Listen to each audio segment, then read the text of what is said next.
भगवान शिव के मूल स्थान कहे जाने वाले कैलाश की मुक्ति के साथ चीन के आधिपत्य से तिब्बत को आजाद दिलाने के लिए भारत तिब्बत समन्वय संघ लगातार सरकार से इस मामले में हस्तक्षेप की मांग करता चला आ रहा है। कैलाश मानसरोवर इलाके को चीन से मुक्त कराने के साथ तिब्बत को आज़ाद कराने की मुहिम में जुटा है। ये संघ दिनांक 7 और 8 अक्टूबर 2023 को संत कबीर नगर जिले के खलीलाबाद स्थित एक निजी होटल में अति महत्वपूर्ण बैठक करने जा रहा है। बैठक के पहले आज संघ के तमाम जिम्मेदारों समेत संघ की महिला शक्तियों द्वारा होटल में एक प्रेस कॉन्फ्रेंस बुलाया गया था। इस प्रेस कॉन्फ्रेंस में कल और परसों होने वाली अति महत्वपूर्ण बैठक के संबंध में जहां संघ के जिम्मेदार पदाधिकारियों ने जानकारी दी, वहीं महिला शक्तियों ने कैलाश मानसरोवर और तिब्बत की आजादी के लिए हुंकार भरी। संघ की महिला शक्तियों के शुमार राष्ट्रीय मंत्री डॉक्टर सोनी सिंह और राष्ट्रीय सह मंत्री श्रीमती अनीता जयसिंह ने मीडिया से बातचीत के दौरान कहा कि कैलाश मानसरोवर हम सभी सनातनी धर्मियों के आस्था का केंद्र है, जिस पर चीन का कब्जा है। कैलाश मानसरोवर सिर्फ सनातनियों का ही नहीं बल्कि एक अन्य धर्मों के आस्था का भी केंद्र है, जहां पर हम वर्तमान में आ जा नहीं सकते। ये क्षेत्र तिब्बत में आता है, जिस पर चीन का आधिपत्य है। ऐसे में हम कैलाश मानसरोवर की मुक्ति के साथ तिब्बत को आज़ादी दिलाने की लड़ाई लड़ रहे हैं। इसी सब को लेकर कल एक अति आवश्यक बैठक बुलाई गई है। वहीं राष्ट्रीय सह मंत्री अनीता जयसिंह ने कहा कि भारत हमेशा से वासुदेव कुटुंबकम की नीति को अपनाते हुए सभी को गले लगाया है, फिर चाहे वो जैन हो, सिख हो, ईसाई हो या पारसी, सभी को शरण दिया। भारत ने सदैव सबकी रक्षा की, फिर चाहे वो पड़ोसी मुल्क बांग्लादेश हो, पाकिस्तान हो या नेपाल। वर्ष 1959 में तिब्बत के धर्म गुरु दलाई लामा निर्वासित जीवन जी रहे हैं। हम सभी की ये कोशिश है कि तिब्बत को जल्द से जल्द चीन की बेड़ियों से आज़ाद करा ले जाए। इसके लिए हम लगातार सरकार से हस्तक्षेप की मांग कर रहे हैं। वहीं संघ के मूल विभाग के राष्ट्रीय महामंत्री राम कुमार सिंह और रॉ के सेवानिवृत्त ऑफिसर तथा राष्ट्रीय उपाध्यक्ष NK सूद ने तिब्बत की स्वतंत्रता को लेकर अपनी प्रतिबद्धता जताते हुए कहा कि भारत तिब्बत समन्वय संघ लगातार ये प्रयास कर रहा है कि तिब्बत को आज़ादी मिले। तिब्बत की गुलामी का जिम्मेदार पूर्व प्रधानमंत्री जवाहरलाल नेहरू को ठहराते हुए NK सूद और राष्ट्रीय महामंत्री राम कुमार सिंह ने प्रेस वार्ता के दौरान क्या कुछ कहा, आइए सुनते हैं उन्हीं की जुबानी। में जा रहे हैं उस चाइना के पास जो खुद दो भागों में बटा हुआ है, जिसका वेस्ट पार्ट मानता है कि तिब्बत स्वतंत्र देश है, वहीं कुछ लोग उस पर आक्रमण करना चाहते हैं। हम चाहते हैं कि भारत सरकार उन्हें भी कुछ हक दे, जिस तरह से हमने नेपाल को अपनाया है उसी तरह हम तिब्बत को भी अपनाएं, क्योंकि घर के लोग बदले जा सकते हैं, समझाया जा सकता है, लेकिन पड़ोसी हमेशा वही रहते हैं। अगर तिब्बत में घुस के चीन हमारा पड़ोसी बन गया, उसे निकालना बहुत मुश्किल नहीं, नामुमकिन हो जाएगा और वो हमेशा हमें उस दहशत में जीना पड़ेगा जिस तरह से हम पाकिस्तान से एक समय पर जीते आए थे। भारत तिब्बत समन्वय संघ उस पर किस तरीके से काम कर रहा है? जी, भारत तिब्बत समन्वय संघ में काफ़ी बड़े बड़े अधिकारी जुड़े हुए हैं हमारे साथ, काफ़ी संगठन के लोग जुड़े हुए हैं जो कि इंटरनेशनल और नेशनल दोनों लेवल से मिलकर काम कर रहे हैं। और तिब्बत के भी काफ़ी लोग हैं जो हमारे साथ इस आंदोलन को एक रूप देना चाह रहे हैं। ये एक वैचारिक आंदोलन है, क्योंकि किसी भी आंदोलन की शुरुआत एक विचार से होती है।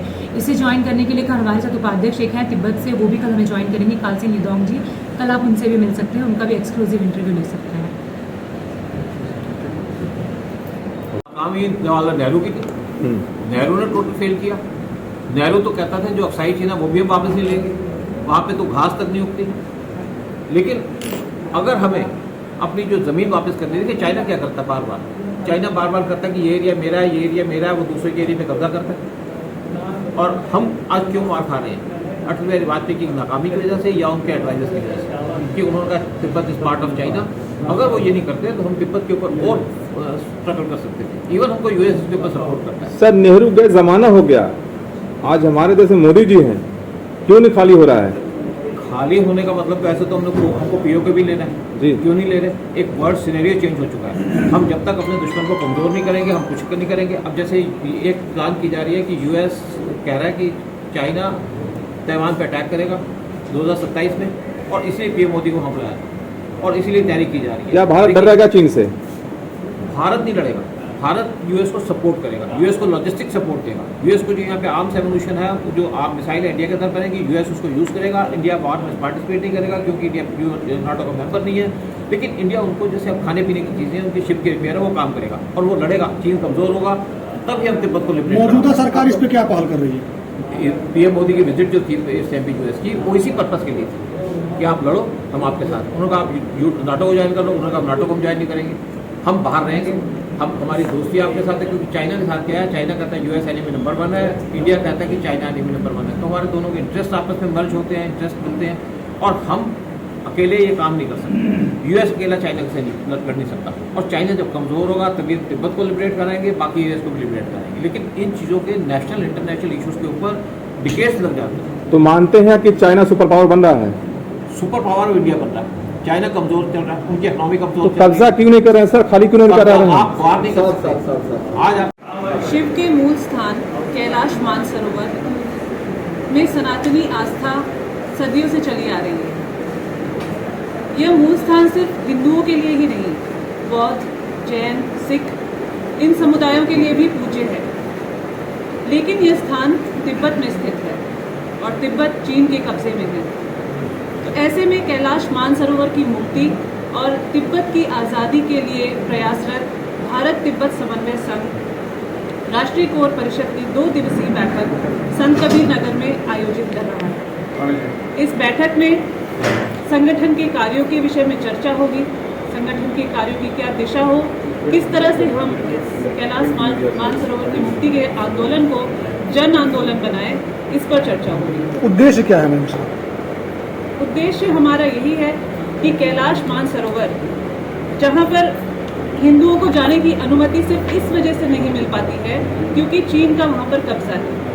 पहले थोड़ी बहुत अनुमति मिलती भी थी, परमिट मिलता था लाखों खर्च करने पर, तो आधी रास्ते से कई बार यात्रियों को वापस भेज दिया जाता था, वहाँ तक पहुँच नहीं पाते थे। और अब तो अनुमति मिलना बिल्कुल बंद हो गया है। अभी आपने कुछ दिनों पहले सुना होगा कि उत्तराखंड में एक व्यू पॉइंट बनाया जा रहा है कि वहाँ से लोग कैलाश मानसरोवर की दर्शन कर सकें।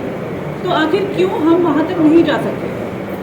यही हमारा उद्देश्य है कि हम कैलाश मानसरोवर तक पहुँचे, तिब्बत आज़ाद हो और भारतीयों को वहाँ जाने में सुगमता हो, और तिब्बत के कितने सारे शरणार्थी हमारे यहाँ हमारे देश में रहते हैं वो भी अपने वतन को वापस लौट सकते हैं। किस कमी की वजह से कब्जा हो गया? किसी कमी से? बारे में बताएंगे। भारत तिब्बत समन्वय संघ की स्थापना हमारे चतुर्थ संचालक रज्जू भैया जी की प्रेरणा से हुआ था। उनका ये मानना था कि चीन निश्चित रूप पर पूरे विश्व पर अपने कुकुतों के द्वारा अत्याचार करे। बहुत पहले उन्होंने ये घोषणा कर रखा था कि चीन जो है पूरे विश्व को तबाह करने का प्रयास करेगा। वो किसी से छुपा नहीं है कि चीन ने कोरोना के माध्यम से पूरे विश्व में तबाही लाया, और इसका जो संगठन का निर्माण हुआ भारत और भारतीयों के साथ साथ तिब्बत की सहायता तथा कैलाश मानसरोवर की मुक्ति के लिए किया गया। ये सनातनियों के लिए है। कैलाश मानसरोवर जहाँ भगवान शिव परिवार के साथ पूरा विराजमान है, आज भी विराजमान है, कार्तिकेय जी का, गणेश जी की जन्मस्थली है, वह हमारा है, हिंदुओं का है। चीन उसे कब्जा कर रखा है। 1,25,000 रुपया शुल्क जमा करने के बावजूद भी वहाँ चाइना हमको दर्शन करने से रोकता है। यदि किसी भी कारण से हमारा पैर उनके अनुरूप नहीं पड़ता तो फुटबॉल की तरह से उठा के इन दर्शनार्थियों को पूरा ये चीनी सैनिक फेंक देते हैं। हमारी मांग सिर्फ यही है भारत सरकार से कि इस संगठन का सहयोग करे, सभी सनातनियों को, भारतीयों के दर्शन की एक व्यवस्था बने, जो हम बने मूल गांव भगवान शिव का कैलाश मानसरोवर है उसका हम दर्शन कर सकें। ये मेरा मांग है, और इसी के लिए भारत सरकार तथा माननीय मुख्यमंत्री योगी जी से हम लोग अपेक्षा करेंगे कि इसके लिए चीन से कैलाश मानसरोवर को मुक्त करने का प्रयास करेंगे। जिस तरह से नेपाल के बॉर्डर तक चीन ने पूरा रोड बना करके कब्जा कर लिया है और नेपाल को अपनी मुट्ठी में दबा के रखा हुआ है, कोई नेपाली या नेपाल का नेता चीन के विरुद्ध बोलने का साहस नहीं करता है। तो जिस दिन चाहेगा चाइना नेपाल के रास्ते हमारे भारत पर आक्रमण कर सकता है। सबसे बड़ी चिंता का विषय यह है। इसलिए सभी